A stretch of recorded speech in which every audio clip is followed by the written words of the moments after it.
Hey, Billy, why don't we tell them what we're about, man? So we're here to welcome you to the Madhouse Chronicles. It's a talk show with myself, Billy Morrison, And me, Ozzy Osbourne. this man, Prince of Darkness, and we watch and react to the maddest internet clips. What do we discuss, Ozzy? Drugs, rock and roll, aliens, all that kind of shit. Drugs, rock and roll, aliens, and all that kinds of shit. Come and join Ozzy and myself. Visit osbornemediahouse.com to get special access to... Come on! What do you say? Do you think it's the wildest show on the internet? Oh.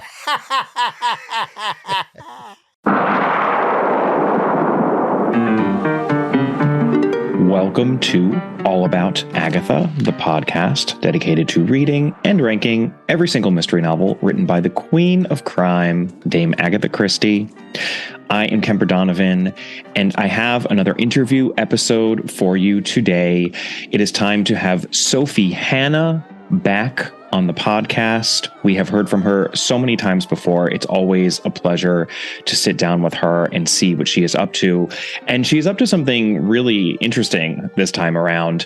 Sophie and I were able to talk about her new murder mystery musical movie. Say that 3 times fast.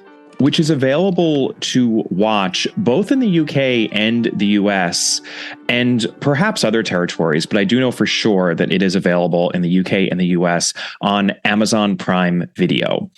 I have provided a link in the notes to this episode, so if you would like to check out the movie that Sophie and I are discussing before you listen to the conversation, feel free to do so. I think it will enhance your enjoyment of the conversation we had, though you may prefer to listen to the conversation and see if your appetite is whetted for watching this movie. Maybe you're on the fence. Maybe you're like, I don't know what a murder mystery musical movie even is. I need to learn a little bit more about this. If that is the case, you are about to learn a whole lot more.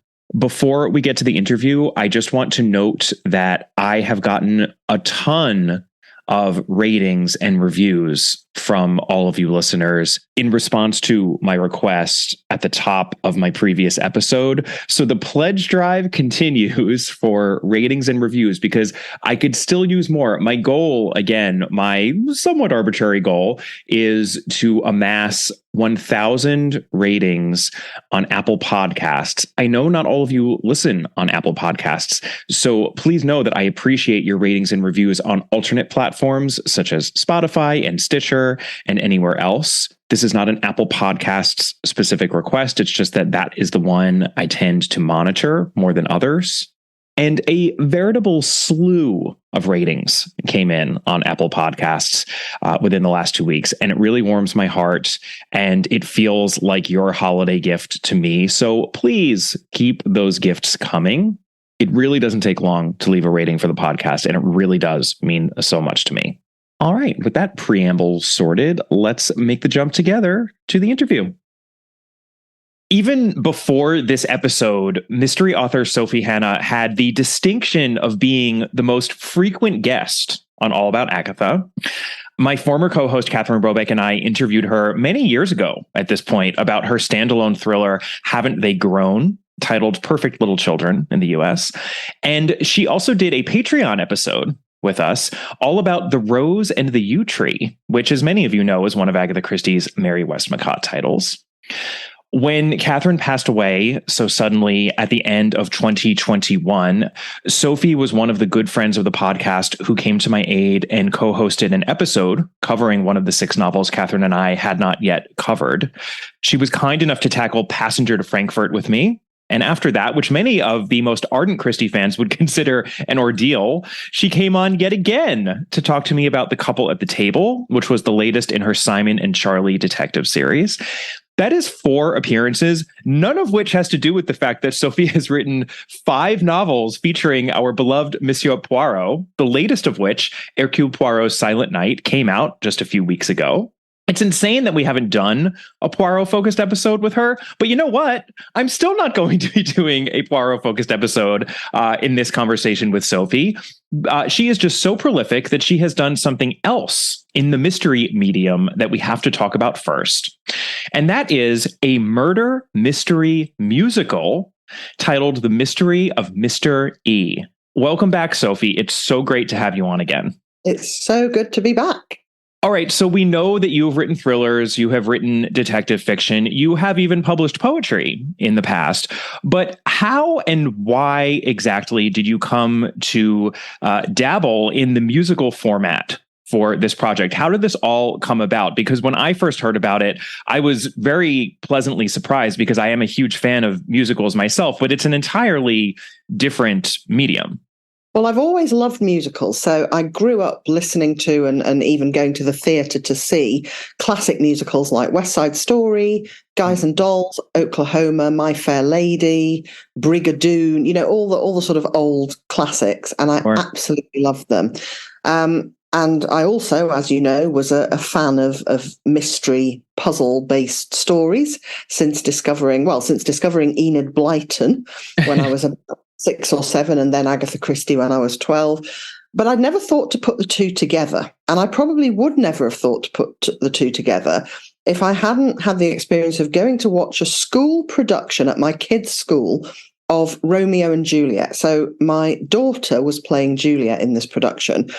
And the drama teacher and the music teacher had the brilliant idea to turn Romeo and Juliet into a musical by adding pop songs, basically. They didn't write original music, but they found pop songs that would really fit in well at various points in Romeo and Juliet's story. Mm-hmm. And it's just the most incredible production.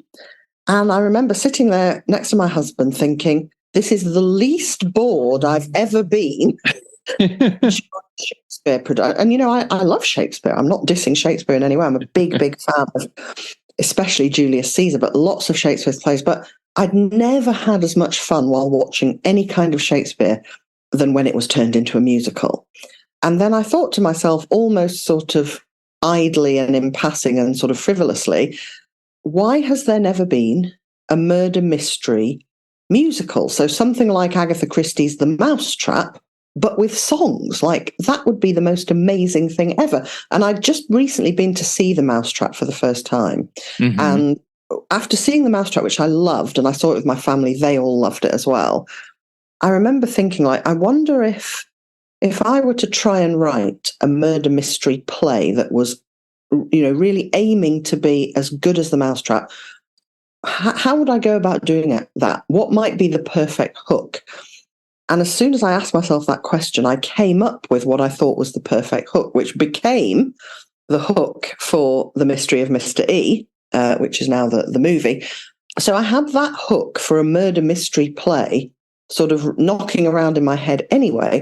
Mm-hmm. Then I watched the school play Romeo and Juliet and thought, why has no one ever done a murder mystery musical? And then I thought, well, hold on a minute. What if I use the hook that I've thought of as the basis for a murder mystery musical? And I got so excited about that. So at the end of Romeo and Juliet, when I went to congratulate the drama teacher and the music teacher for putting it all together, I said, I think there should be a murder mystery musical as the next school play. And I'd literally just thought of it then while watching the play. And they both kind of went, oh, don't suppose you fancy writing one, do you? And I was like, yes, I do. As a matter of fact, I have it all thought out. Well, they previously, I can't remember which of them, one of them, either the drama teacher or the music teacher, had said to me a few months earlier, if you were ever interested in writing a play for the students to perform. And at the time, I'd thought, no, I don't really write plays. But then went to see The Mousetrap, had the idea for this amazing hook, which I was at some point going to turn into a play, and then had the idea that turning something into a musical always improves it if it's something for the stage. Anyway, so when I got the go-ahead from the drama teacher and the music teacher, there was no stopping me. And I didn't have any of my usual procrastination. Like normally, if I've got a writing task to do, however much I enjoy it once I get going on the writing, I always sort of don't fancy doing it right now in the present moment. I always have that, this is serious work and I need to put it off for a bit and, surf property websites instead. And it didn't feel like my work. It felt like something that was pure fun. I never thought that it would be, I don't know, although I'd taken it seriously in terms of really wanting the hook to be great, because it was at this point going to be a school play. I just thought, okay, pure fun. Let's make it as fun as possible. So I had written the first draft of the play script. So not the songs, they came later, but the play script itself. I'd written the first draft of that within 3 days of agreeing to do it. Oh, wow. And then, so then I told the drama teacher and the music teacher that I'd written the play. And I said, so shall we do what you guys did with Romeo and Juliet, i.e., turn it into a musical by adding appropriate pop songs and country songs and just songs that would fit in at various points in the story? And the music teacher said, oh, well, actually, that would be a bit disappointing since we're, doing an original musical. Why don't we write songs as well? And I said, what? I don't write songs. And she said, yeah, but you could write lyrics, couldn't you? And I'm a musician and I could write the music. And as soon as she said it, I thought, wow, of course that would be better than just grabbing random pop songs and sticking them in. So within the next 2 to 3 weeks, I had written the lyrics to all the songs, and the music teacher, whose name is Annette Armitage, and she's absolutely a musical genius, she wrote the music for all the songs. And for some of them, I just gave her lyrics and she wrote the tune and all the music. But for some of them, what I found was when I was thinking of the lyrics, a tune suggested itself to me. So for probably about, maybe a quarter to a half of the songs in the musical, instead of just sending Annette lyrics, I sent her recordings of me singing the songs or singing them a cappella with a tune I'd made up. And when I did that, I always said to her, look, I have no idea whether this is a good tune or not. So if it's rubbish, change it. But if you like it, keep it. And there were some that she kept my tune completely. There were some where she changed a little bit of it. There was some where she changed it altogether. And then there were some of the songs where she just wrote the entire tune and music. And it all just came together in just a brilliant way. And at every stage, I just loved it so much. I just loved everything about it, the songs, the mystery puzzle, which I just thought was absolutely cracking. It starts with a really high concept hook, which we can talk about separately, but yes, I just loved it all. I just loved it all the way through. So then it was a huge, huge success as the school play. And you could see people couldn't believe that a school play was as good as this was. People came to see it more than once. It was sold out every night. Then it went on to be a school play at another school. And then it went on a little mini tour with an adult cast. It went to 3 literary festivals. And that was about as much as I could manage, because I did not realize how time-consuming it was to go on tour with a touring musical. But luckily, by that point, this film director, Martin Tott, he very kindly agreed to film the staged version at this school in Watford, which was the second school where it was performed, St. Michael's Catholic High School in Watford. And Martin was filming the school production, and he expressed an interest, or he certainly said, what about this as an actual movie, not just a film stage production? So he'd expressed an interest in doing that. And, that sort of started us down that route that has led to this just incredible movie. Well, yeah, and I absolutely do want to get into some of the high concepts that you have in the puzzle here. I counted 3 high concepts or sort of big hooks, big ideas, which I think is going to be catnip for Christie lovers out there, since Christie also... You'll have to tell me what the 3 are, because I'm only aware of one, which is the very opening mystery at the beginning. Okay. Well, we'll get into it. But since you just mentioned sort of the provenance of this project from stage to screen, as it were, I'm curious if there were conversations, or maybe these conversations are ongoing, to do a bigger stage production. I think the traditional trajectory would be, this started out as something very local, and then we did a little bit of touring, and now we're making a go of the West End, right, or Broadway in the U.S. And it makes sense to me, given that the musical was being filmed and you had this director who said, okay, let's make a movie out of it. But did you ever think to go in that direction? Is that something that you still have your eye on? Absolutely, definitely. It is still on my top ambitions list. I would absolutely love to see a West End / Broadway production of the stage version, right, done as well as it possibly can be on stage. I can actually visualize it, having a run on Broadway and a run at the West End. It's like in my Dream Author coaching program where I coach writers, I use the musical as an example of, having a kind of impossible dream that you believe in and keep working towards. And that is mine. It's for The Mystery of Mr. E to be a long-running popular show on Broadway or at the West End, or both, ideally. I want it to be as popular as Hamilton. There's no end to how much I love this musical, and I just want it to go as far as it can. And it's partly, obviously you might think, well, you're biased. It's your musical, which is definitely true. But like with most of my work, I kind of think, yeah, some people would love this and some people wouldn't, and it just depends on your taste. But I've now seen enough audience reaction to the musical, and it's just it seems to be so feel good. People just come out of it having had the best fun, whether it's a movie or a stage production. So yeah, I really, really want it to go to Broadway and the West End. And so if Cameron McIntosh or Andrew Lloyd Webber or anyone else of that ilk happens to be listening, contact me immediately and let's do this. That's fantastic. All right, well, let's get into a little bit what this story is about, whether on stage or on film. I've always thought one of the reasons that you are the author who has taken on the mantle of continuing with Poirot, one of Christie's most beloved detectives, is that, like Christie, your mysteries often do feature a big hook, something that seems impossible to pull off in a satisfying way that involves rational humans. And that is what Christie did in so many of her best titles, Murder on the Orient Express, and Then There Were None. A Murder is Announced is probably one of my favorites because it's not even a hidden concept. It really, you start out with that right at the beginning. How could you possibly have a murder being announced in a newspaper? That is absurd. There's no way that could be a real thing that was done for rational reasons. And yet, by the time we get to the end of that book, absolutely every T has been crossed and I dotted, and it all makes sense. And it's very satisfying.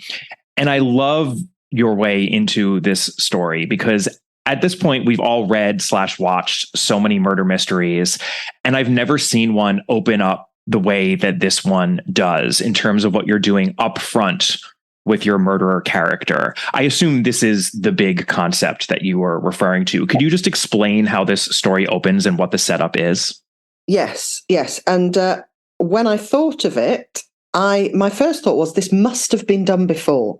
It's such a sort of high concept opening and it's so simple. Surely it's been done. And then I looked and searched and it appeared that it hadn't been done. So I thought, right, I'm doing it. So The Mystery of Mr. E starts when twin brothers, John and George Danes, who professionally are known as the Generalists. And what they do is they are hired by various people to do any job that's kind of too weird to have any other category of professional that deals with it. And this is sort of explained fairly early on, but basically they are the generalists. So people hire them for kind of weird tasks that there's no specialist who could or who would or who does do that task.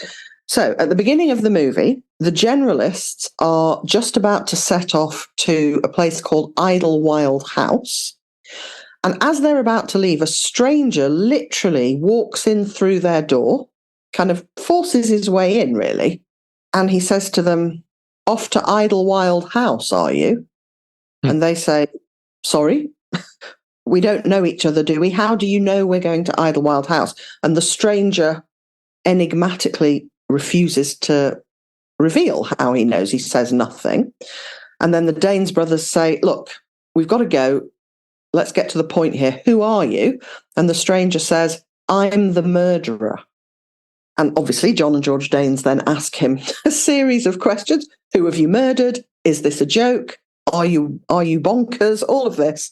But all he will say, this stranger, is the repeated words he's already said, I'm the murderer. And then he turns and leaves, having dropped his business card on the floor first. And his business card has absolutely nothing on it apart from the name Mr. E. Nothing else, no contact details, nothing, just Mr. E. And he disappears. So then John and George Danes know only that this guy they don't know who he is. They don't know what murder or murders he's claiming to have committed. All they know is that he identified himself as the murderer, had a card saying Mr. E on it, and knew that they were going to Idlewild House. And that was the sort of high concept that kicked it all off, was basically the idea of an inverted murder mystery. So in most murder mysteries, what you get at the beginning is the murder. And then the journey that you go on, the narrative arc, is from knowing about the murder but not knowing who the murderer is. And then at the end, you find out who the murderer is and why they committed the murder. So in The Mystery of Mr. E, you have someone turning up, like plain as day, completely brazen, saying, it's me, I'm the murderer. Make of that what you will. And then he disappears. And then the Danes brothers find that when they go to Idlewild House, they're kind of in search of a murderer because they've been offered this murderer, and now they're trying to find the murder that goes with him, as it were. So one of the first questions they ask when they arrive at Idlewild House is, I hope you don't mind us asking, but has there been a murder here? And the slightly indiscreet and sinister butler figure. He's not actually a butler because it's a contemporary movie. So his official title is Director of Operations at Idlewild House. But he's quite sinister, quite sarcastic, and quite indiscreet. And when the Danes twins ask him, has there been a murder here? His response is, officially, no. But I've never been sure myself. So other members of the household say, of course there hasn't been a murder. Forget all about murder. But the Danes brothers are kind of sure in some way that there must be a murder at Idlewild House because the stranger who said he was the murderer mentioned Idlewild House by name and knew they were going there. Yeah, it's and of course, this is then a very traditional setting for a murder mystery. We're at this beautiful country estate, and we have a cast of characters who are all arranged there as guests and whatnot, or members of the household. And the generalists are our quirky detective characters. And this is all very familiar in the best of ways for murder mystery lovers with that fantastic way in. And I would say, I think you're underselling it, Sophie, because we're used to people referring to an inverse whodunit or a reverse whodunit or a howdunit, sort of the Francis Iles malice aforethought sort of model where the murderer is identified at the very beginning of the story and the murder as well. Well, I am the murderer and I murdered this person. And now you're going to, this story is going to be about how. I think what you have created is he done what? Well, because we don't know yeah. what it is. We don't know what it is. That's the brilliance of it. We're like, what's the murder? We know who the murderer is, but we don't know what the murder is. And that is the innovation that I found very pleasing and interesting. Well, not only do we not know what the murder is, we also don't know if there has even been a murder. And we or if there will be a murder. Is this something that's in the future? Yeah. And is he when he says I'm the murderer, is he referring to one murder or maybe 17 murders? Mm-hmm. And we also don't know, of course, whether he's telling the truth. Because it seems to me that one of the categories of person who might turn up and go, I'm the murderer, is the category of people who are definitely not the murderer, but want for some reason to draw attention away from the real murderer. So absolutely, we don't know if he's lying, if he is the murderer, and if he is the murderer, who he's murdered, how many people he's murdered. We just don't know anything other than somebody has done. In a way, it's the same kind of, it's an attempt to provoke the same kind of no, surely not reaction that a murder is announced tries to provoke it. nobody would ever do this. So just as Agatha presumably wanted readers to think no one would ever advertise a murder in the newspaper, and now I've got to read on to find out why that happened, I definitely wanted viewers who watch this movie to think, why would anybody ever turn up unannounced at somebody's house and announce themselves as the murderer? And drop a card on the floor giving a clue as to their name. And, why would anybody do that? All we know at the beginning is there is a man who knows that John and George are going to Idlewild House and wants them to know or think or believe that he is the murderer, but he is absolutely unwilling to tell them any more than that. And then he disappears off. For much of the movie. So one of your major characters in this story is the best-selling romance novelist Harriet Landrigan, and she is actually not alive during the events of this story. She has died before this story takes place by way of an accident, or what seems to be an accident. So like many of the potential victims in a Christie novel, we never actually see her alive. Made me think of Caroline Crail in Five Little Pigs. It actually made me think even more of Emily Arundel in Dumb Witness, because it's not years and years and years and years and years ago that she died. It's actually somewhat in the recent past, but she is very much not alive for the action that's taking place here in this story, even though we do get flashbacks onto her. And there's actually a great moment that I appreciated, Sophie, and I know Christie fans will as well, where her son is explaining about what a best-selling romance novelist she was and how many books she sold. And he says that she was outsold only by the Bible, Shakespeare, and Agatha Christie. And it's just, we're all so used to saying, yes, Agatha Christie, the best-selling novelist, only outsold by the Bible and Shakespeare. But what's also funny is that he forgets Shakespeare's name, which I thought was amusing. He says Agatha only outsold by Agatha Christie, the Bible, and who was the other fellow? And he needs the butler character to remind him that the other fellow was actually William Shakespeare. So, yeah, there's a lot of comedy, and the tone overall is whimsical. I would say this is a very quirky story and quirkily set story as well. And I think that a lot of the pleasure of it goes to its tone, which is also a very Christie-ish thing to do, to set a murder mystery where people are killed for not so nice reasons. No one is ever killed for a nice reason, but to set this all within this sort of whimsical atmosphere is really, really pleasing. So here's where I think we get our second sort of outlandish high concept hook, because we find out that Harriet Landrigan, this best-selling romance novelist, that she stopped publishing any of her books about 15 years before she died. She kept on writing, but rather than publishing her books, which had been published to such acclaim and to such great sales, whenever she finished a book, she would actually enclose the manuscript in a glass case and hang it up as a piece of artwork in her house, never to be read. That to me is another that's not something that a person would ever do. There can't be a satisfying explanation for why this best-selling novelist would ever do that. It just makes no sense. It's another sort of bizarre hook that for me as a mystery fan, I said, okay, well, now I really need that explained to me. And that I think kind of just got me that much more embroiled in the mystery going on here at Idlewild House. Yeah, you're right, actually. So that mystery is as important as, who is this chap who announces himself as the murderer?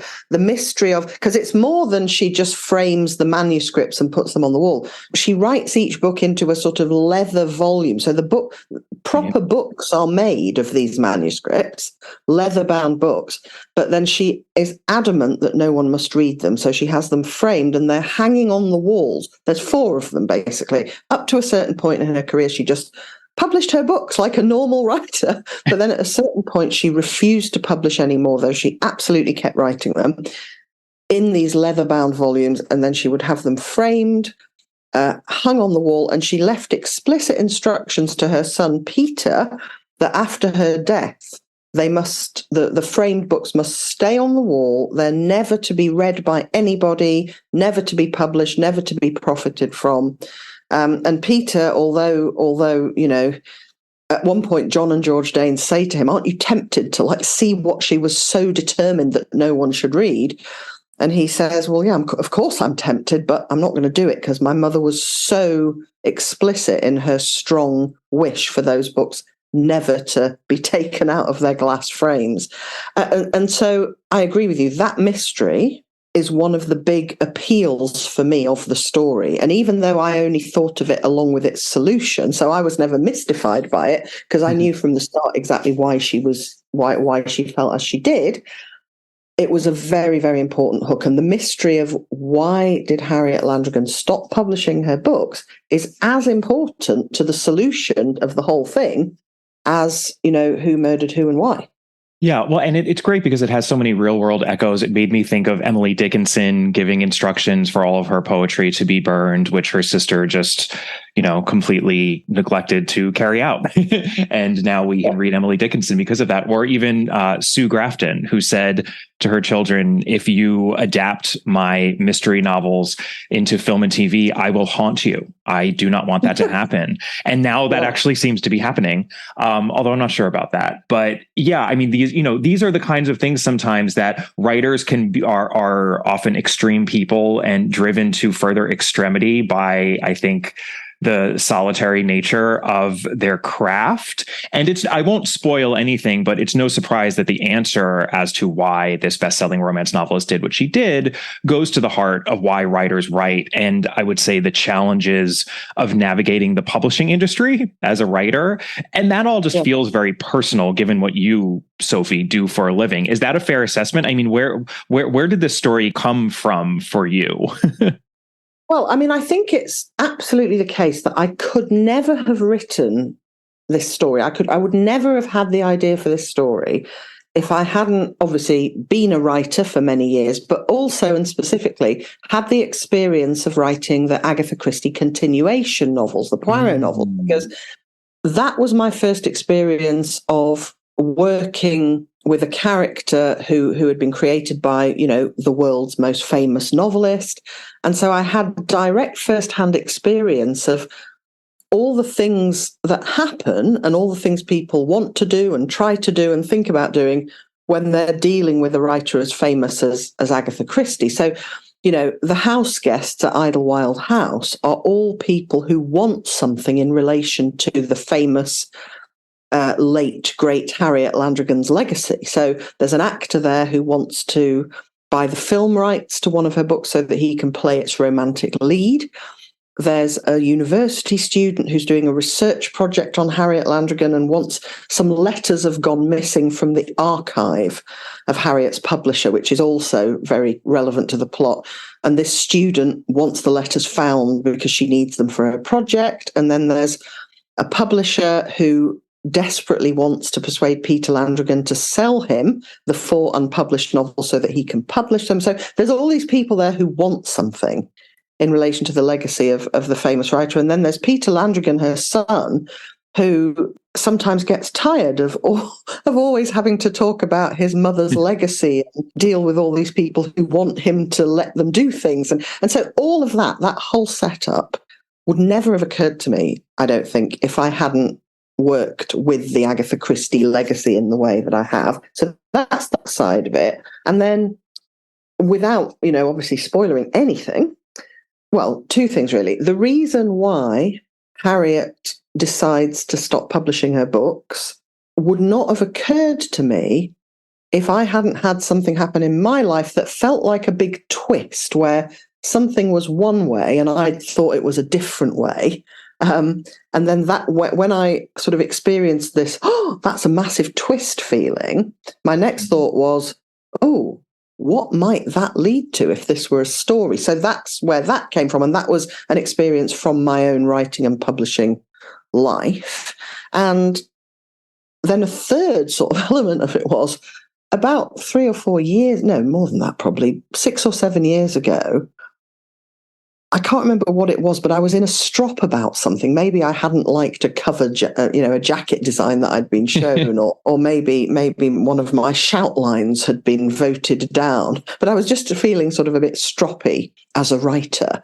And I had this idle thought like, I might just carry on writing books, but not let anyone read them just to annoy everyone. Now, obviously, it's a passing thought, and I would never have been foolish enough to actually put it into practice. But yeah, that was where that came from. So those three things together were what enabled me to create the story that became the musical. And the other element was the school. So Peter Landrigan has a son, Oscar Landrigan, and he is a pupil at this school called Fisham School. And that school was, I wouldn't say based on, because it's actually not really like the school my kids went to, but it was inspired by certain things about it, exaggerated for massive comic effect, were originally inspired by my experience of being a parent with two kids at a school that occasionally seemed to me to behave in a fairly bonkers way. So the whole sort of school thing, because, Peter and his wife Clemency, who's a very sort of flamboyant perfume designer, they are very cross that their son Oscar never wins the Outstanding Achievement Award that the school gives out. And there's all kinds of sort of, I will tell you this actually, because this is maybe the funniest thing. So in the movie, there's one of the teachers at the school called Gwen Lapp, who's the French teacher, but she really can't speak French at all. Mm-hmm. She's like a terrible French teacher. And the reason she's a terrible French teacher is she doesn't want to be a French teacher. What she actually wants to be, and she makes no secret of this, is she wants to be state's attorney for Pima County, Arizona in America. So she does things like call the headmaster Your Honor and say objection, because she's pretending she's in a court of law because she really doesn't want to be a French teacher. Now, people will watch that and think that is too absurd to be real, but it was kind of real. I remember going in for a conference with one of my kids' teachers because they'd set some homework that was really indecipherable. I mean, we could not make head nor tail of it. And I consulted a friend of mine who taught that same subject and said, does this make any sense? And he said, no, this is gobbledygook. You've got to go in and ask for clarification. So I went in and very, really diplomatically and politely said, could you just explain what the idea is here? And the teacher kind of had a bit of a meltdown and said, I won't say what subject they taught, but let's say they were a chemistry teacher, which they weren't. But they had a meltdown and went, listen, I'm not actually really a chemistry teacher, or rather, I don't want to be. What I want to be is an opera singer. And that's what I am. That's how I see myself. But opera singing is terribly badly paid. So I have to do this. And I mean, Kemper, that literally happened. That's what they said to you, a parent of one of the students what they said to me, in their class. Oh, yes. boy. And I remember vividly, I thought it was hilarious because obviously, because I'm a writer, there's always a part of me that's going like, that's like annoying, but also isn't that incredible that they actually said that? Isn't that amazing? So I can't wait to use that. Yeah. Exactly. So I kind of went like, sure, I appreciate that opera singing is really important to you, but insofar as I relate to you, we can't deny that you are my daughter's chemistry teacher. So therefore, I hope you'll agree it's not unreasonable of me to say, what's this chemistry homework about?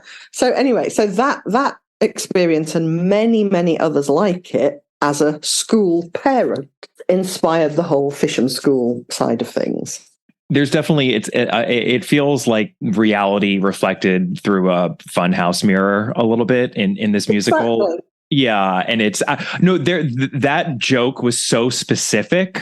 But she really wants to be a assistant DA or whatever in Pima County, Arizona. It was I figured it wasn't the actual. You hadn't lifted the actual desire from real life, but there was such specificity there that I figured that had to be based on something that you experienced. Yeah. That's really great. No, and that goes to the humor and the whimsical tone, I think, of this whole piece. It's really, really quite humorous. And now that I think about it, even the Arizona attorney bit was kind of inspired by a real life thing, because I'd been to a literary festival where I'd been on a panel with an Arizona attorney. And he said to me, I thought we were getting on quite well and were quite friendly. And then he said, I would never, ever pick you, let you be on a jury for a case I was trying, you'd be the first person I'd want off my jury. And I was like really offended. I was like, listen, I like 12 Angry Men. I'd actually be a very good and engaged juror. And he said, you would never, ever, ever vote for the death penalty. And that's why I would never have you on. Was this a prosecutor? Yes. Yeah. I would take it as a compliment. I had to admit that I would never go for the death penalty. And we had an interesting conversation during which he strenuously tried to persuade me to be in favour of the death penalty, and I strenuously resisted by running away and going for a swim instead in our hotel pool. But yeah, so even the sort of state's attorney for Pima County, Arizona, that had a sort of real inspiration. I don't think I would have thought of that if I hadn't met this blowhard Arizona prosecutor. That is really funny. And this listeners will just get a little peek into I sometimes make reference to the fact that I went to law school and I am a retired attorney, very, very technically, but I trot out the fact that I worked on behalf of defense lawyers in criminal court when I was still in law school, whenever I go onto jury duty, not because I want to lie my way out of jury duty, but because I too am a nightmare juror for a prosecutor. And it usually takes just a couple of sentences before the prosecution says, yep, just get rid of him. So I would take it as a compliment. I think the more deeply that you're thinking about those issues and engaging with them, the less palatable you become to a prosecutor. But I say that as someone who has all of the bias as having worked on the side of the defense. So I do acknowledge that bias. This episode is sponsored by BritBox. The holiday season is upon us, listeners, and whether or not you celebrate any of them, I find that during the holidays, I particularly love cozying up to a good drama or thriller or comedy or mystery. And there's no better place to do that than on BritBox, the streaming home of the best British TV, with exclusive content you cannot find anywhere else.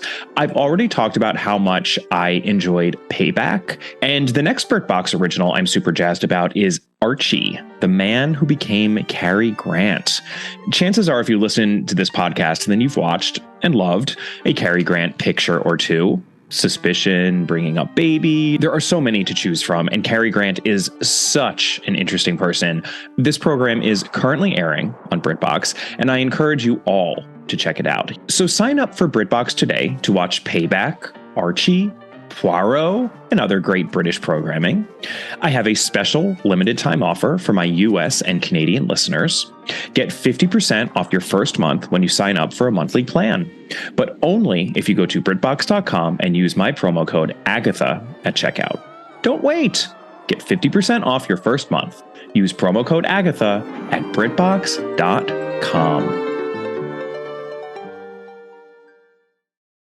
Anyway, we got off the topic there. There's a lot going on here. But again, what I love is that you have these innovations on the genre, our way in by identifying the murderer and then not knowing what the murder actually is. And then this sort of outlandish concept here having to do with this writer. And it does, you can feel the echoes of the Agatha Christie estate and the fact that you've, worked now for as long as you have in the publishing industry. I love that is all going on here within the confines of, a frame that is a fairly traditional murder mystery.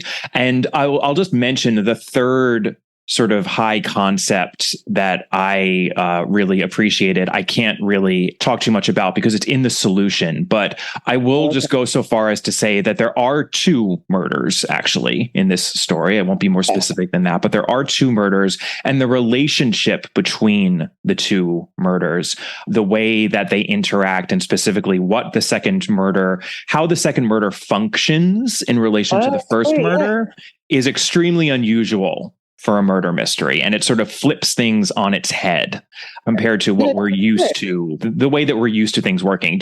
I think that's a fair statement, don't you? Yeah, totally. And actually, it maybe is a bit like, although it's in the solution, not in the, I guess it's, the motive for one of the murders. Mm-hmm.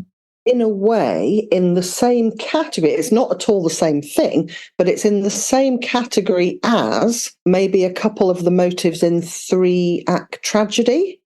Sort of really, really unusual reasons to commit a murder. It's in the same zone. I thought of 3-act tragedy because I know that you are such an uber fan of 3-act tragedy, as am I. And specifically for that reason, the motivations for murder in that novel are so unusual and brilliantly deployed. And you have a really, really unusual motive here for specifically the second murder. And it did make me think of 3-act tragedy. Just a lot. There's just so much, I think, for mystery fans to chew on here. I mean, I wanted to ask you about Idlewild House, specifically the house where the action takes place and its surrounding grounds, because in the film, it's just so lush and beautiful. There's this aqueduct where Peter sings his song. We see the aqueduct often sort of in the background as well. Where was this film shot? Well, so we were incredibly lucky. I was incredibly lucky. I have a very, very good friend called Susan, and both her own house and garden and her parents' home and sort of grounds were the location. So because I'm such good friends with Susan, I was able to say to her, hey, you know, your mum and dad, because her mum and dad own this sort of... it's like 2 mill buildings and various cottages and all the land around and in between. And they have a sort of holiday cottage business. So they own this sort of land, which was just perfect for the movie. And it was just an amazingly lucky coincidence, because within the land that's owned by Susan's parents, there's 2 big kind of mill buildings, which were then able to be Idlewild House and Fisham School. And then this amazing sort of stream and all this land and woods in between, which just provided the most beautiful location. So that was part of the location. And the other part, John and George Daines's home or office, where the mysterious Mr. E goes and accosts them at the very beginning, that is Susan and her husband Joe's own house. And Susan and Joe just happen to be just like incredible geniuses at doing up houses and gardens. So their house and garden did not look like that when they first bought it, like 10 years ago or however long it was. And they've done it up totally on their own themselves, doing all the work themselves. And it's just the most stunning and striking house, beautiful inside and out. And Joe's done the garden beautifully. So it's just those 2 things combined made for the perfect locations. And then the other location, which is the home of the publisher Devo Russell, Martin, the director, knew somebody who gave us access to that location. And then Martin's partner, Laura, teaches at an amazing school that has beautiful buildings. So some of it's filmed in and outside that school. So we were just really lucky. People we knew had amazing locations that we could use. That means you've been a house guest, like in that house, essentially? Many. Well, so that particular house where Idlewild House in the movie, that's Susan's parents' actual home. So I haven't stayed there, but I've stayed many, many times over the years in several of their guest cottages. So Hewenden, it's called Hewenden, where it was filmed. Like, I've been there for holidays many, many times. And also, I've been there to run dream author coaching retreats. So what's really funny is any of my dream authors who watch this movie, who've ever been on a retreat with me, they will go, oh, yeah, I recognize that. We were coached in that room, and now someone's being murdered in there. Well, I'm very jealous that you've been a guest there and spent as much time there as you have, because it's gorgeous. It's a really, really gorgeous backdrop, and notably so. I really noted that as I was watching. So one Agatha Christie geeky question that I had here, and this could just be where, sometimes I just read a little too much into these things, but the generalists are also such quirky characters. You know, they're these, are they identical twins? These two identical twin. Okay. So, you know, it's these two young men, they're identical twins. And Sophie already explained what they are, what a generalist is. But this is, I'm actually quoting now from the film, because there was one specific Christie character that they reminded me of. And it was after they said this: "We didn't really fit into traditional job roles or want to go to university or anything like that. So we do general stuff, whatever odds and ends people want us to do." And when I heard that, I immediately thought, Lucy Islesborough. Oh, okay. No, that I haven't made that connection at all. So the idea of the generalist actually came from something a friend of mine said many, many years ago. We had a friend who lived with us at the time, and he'd just done his PhD. And I can't remember which girlfriend, he had a series of girlfriends, and they all thought he ought to get a job, basically. But he, like the generalists, kind of thought, well, what job would I do? And I kind of want to do that, but it's a bit awkward. And he said just flippantly one day, maybe I'll just set myself up as a generalist and people can come to me with whatever they want. And we very quickly started talking about what a great idea that was for some kind of story.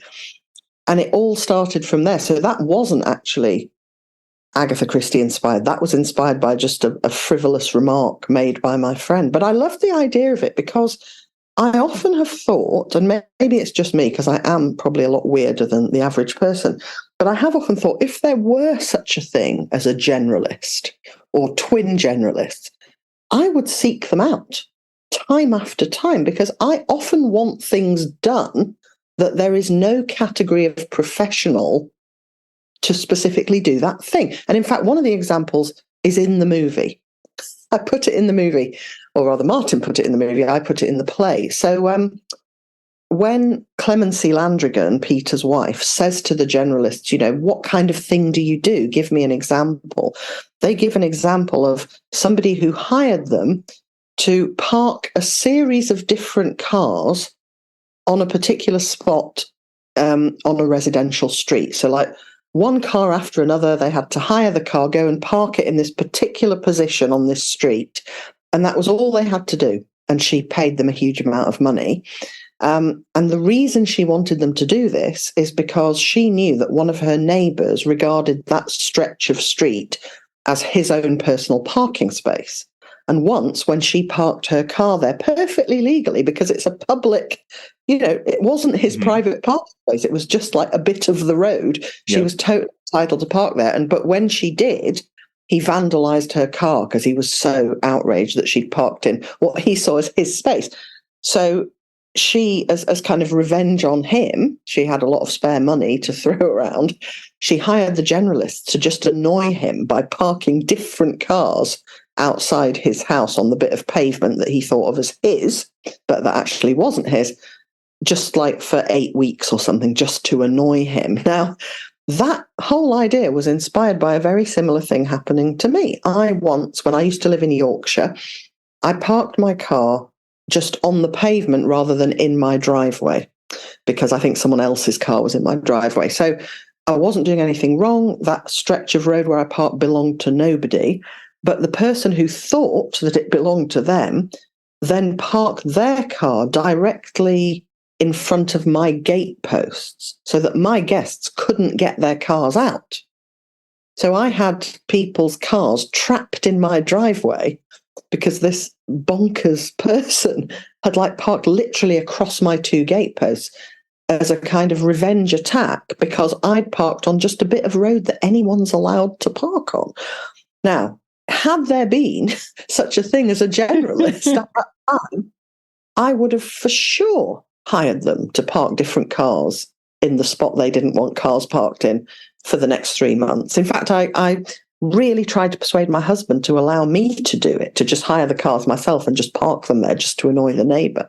But my husband, as he always does, talked me down from the ledge and said, no, we don't want an ongoing feud with an unreasonable neighbour. But I really did want an ongoing feud with that neighbour because I thought they were an unreasonable git. Anyway, that's where that came from. And that is not the only time when I've thought, wouldn't it be great if there was a category of professional who you could go to with your weirdest projects and needs and get them to attend to them.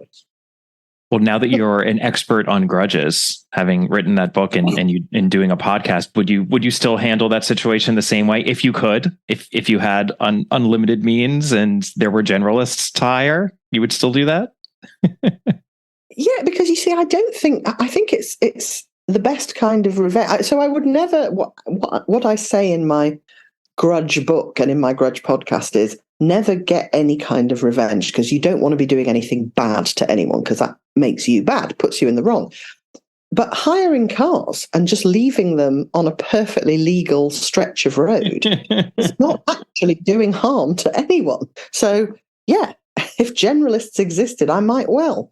I suppose there's no escalation of violence in that model. And I think, isn't there, I mean, it's funny, Sophie, I mean, you're picking up and mentioning a lot of the little things that I really did latch onto when I was watching the movie, because I very much remember that reference, because it's so unusual and does really help to, I think, give a sense of what these generalists do.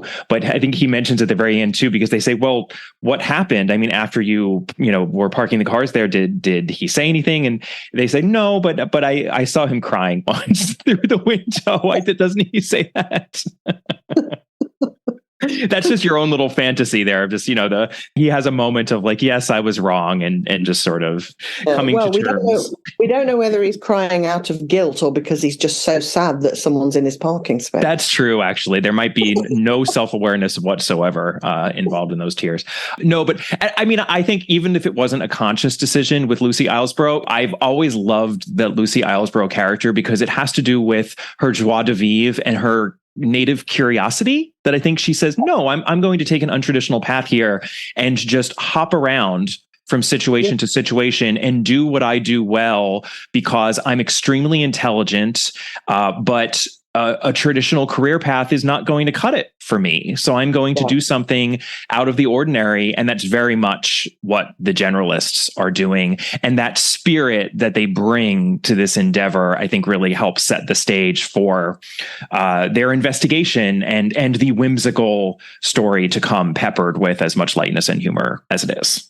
Yeah. I mean, one of the things I think Martin, the director, did so brilliantly, and I mean, I should say, Martin was the director, but he was also almost everything else. He was the main producer. He was the script adapter. So he turned it from the stage play into a movie script, which had to be shorter.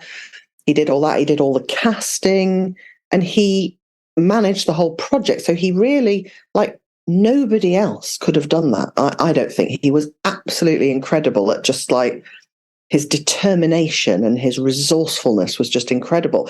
But one of the things he achieved, which I don't even know whether he's thought of this, but he definitely did achieve it, is that he's managed to make a movie that has that perfect balance between the light, quirky, really quite funny comedic elements, which are all there and not in any way compromised. But there's also, and again, without giving anything away, a quite serious and heartbreaking emotional story in this movie. And that's very much present too. But neither the sort of heartbreaking, emotional, sort of weighty story, nor the frivolous fun stuff, neither one detracts from the other. And that is very hard to do, I think. It is, and it's very Christie. I mean, they complement each other and even enhance each other. And I couldn't tell you how they do that. It's one of those things where there's no formula for it. Sometimes it works, sometimes it doesn't, because sometimes it really does feel like a Frankenstein's monster stitched together and you're just like, oh, this doesn't work. It doesn't feel cohesive. But more often than not, it works with Christie. And you absolutely, you and Martin pulled it off here. And I think that too will be appreciated by Christie fans. I have to mention the title. I should have started with the title, as I usually do, but this is, of course, called The Mystery of Mr. E. I am so embarrassed as, an aficionado of puns, but that is one of the most puntastic titles ever. The Mystery of Mr. E. Would you believe that I did not realize that until about 15 minutes before the movie ended, that there was a pun in your title? I would just like to point that out to everyone who might feel bad if they missed it as well. I could easily miss something like that as well. The title was actually thought of by David Braun, who is my UK Poirot publisher. Oh, And really? he suggested that we were having breakfast, I think, one day in a restaurant, and he said, I've always thought that The Mystery of Mr. E would potentially be a good title for a Poirot novel. What do you think? And I didn't think it would work for a Poirot novel for some reason. The tone just felt slightly more jokey than a Poirot novel. But I love the title so much. And so I just I said, I'm going to store that away and I might use it for something. So David Braun is the person we have to thank for that title. Kudos to David Braun. It's a great title. It's a really great title and well integrated because again, the murderer is Mr. E, and it makes sense that he's calling himself Mr. E when we get to the end of the story. That too, you managed to make sense of everything here in this most puzzling of mysteries, and obviously, I really enjoyed myself. How can people watch? Because as of now, the musical version, the stage musical version, is not available to see on any stage in the UK or otherwise, I assume. But we do have the movie version coming out. How can people watch this movie? So it's very easy to watch. It is on Amazon Prime. I've heard of it. UK and US, and I think other places too. I'm not sure. I know it's on UK and US Amazon. From the 25th of November, it will be available to rent or buy from Amazon Prime. And I'm so thrilled you enjoyed it, Kemper, because I mainly, obviously I want everyone to enjoy it, but I want it to particularly be enjoyed by people who love mysteries and who love Agatha Christie and who love puzzles. And who love musicals as much as I do. Well, I very much appreciated it as a lover of mysteries and musicals. Also, like you, I grew up watching and just imbibing musicals, both on the screen and just listening to them. And I don't know if we've ever really talked on this podcast. I know that Catherine Brobeck also was a huge fan of musicals. That was one of the other connection points between us. We used to talk about musicals all the time. Both of us actually had the same favorite musical. It was Kiss Me, Kate.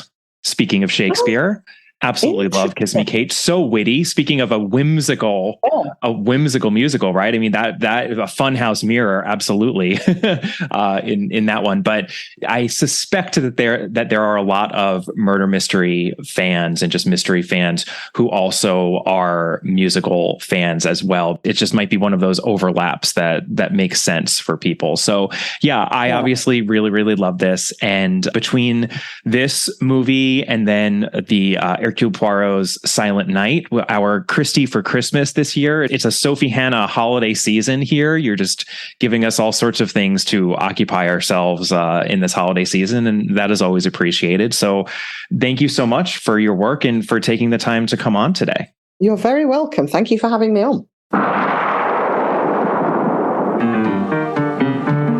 Thank you to Sophie Hannah for another effervescent, effortless conversation on the podcast.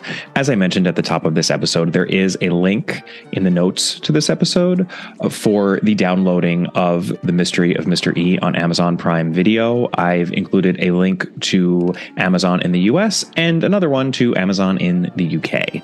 I have also included a link to the podcast's Patreon page, www.patreon.com/allaboutagatha. My December Patreon episode is Christmas themed.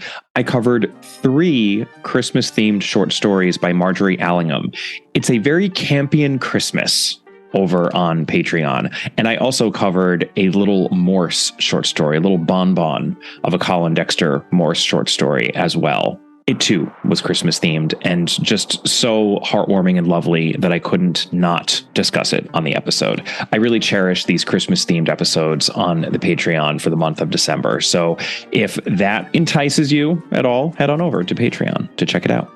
For my next episode, I'm actually going to be coming back to you in 1 week's time. This podcast generally comes out bi-weekly, once every 2 weeks.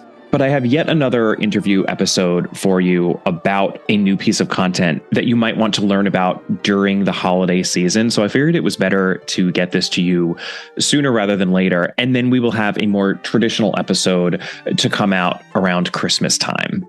For this next episode, I sat down with author and mystery expert Kate Jackson, whose fabulous book, How to Survive a Classic Crime Novel, came out earlier this year. And we had a lot of fun talking about that. I think you're really going to enjoy my conversation with Kate Jackson. So that is next week.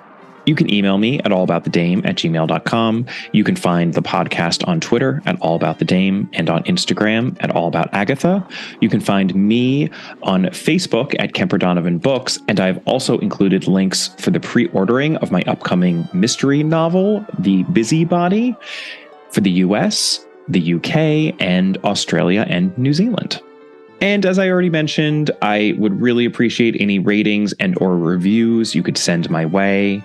Thank you again for all the new ones that I got within the last 2 weeks, and I hope that you all keep them coming. And I'll see you next time. Bye.